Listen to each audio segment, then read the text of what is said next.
But the discussion isn't that. The discussion isn't, hey, you are an evolved species who has been socialized into fearing people coming and taking your resources. Hmm. That's not the discussion. The discussion and the way that people are trained to think about migration is these people are either dangerous or greedy, or the reason you're poor is because of them. Yeah. So it's not a nuanced Yeah. conversation that any of But these that's politicians exactly, have. but that's my point. Like, so there's this thing exists, like this fear of the unknown, or this fear of strangers does exist within everyone, I think.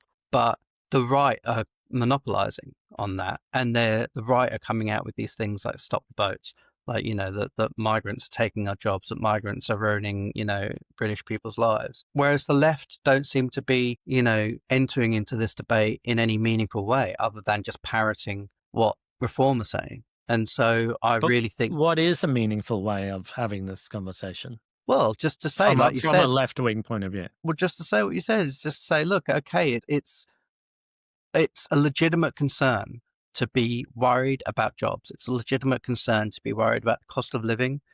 In some ways, you could even say, I'm not saying this is my point of view exactly, but you could say it's a legitimate concern that the landscape of the UK is changing. And I mean, just in terms of like ethnicity, religion, it's okay to have those concerns, but let's talk about it as adults and let's not jump to, one line slogans like stop the boats. Let's talk about what the benefits of migration are and what the real history of the United Kingdom is. And that is a constantly evolving mix of ethnicities, of religions, of belief systems and ethics.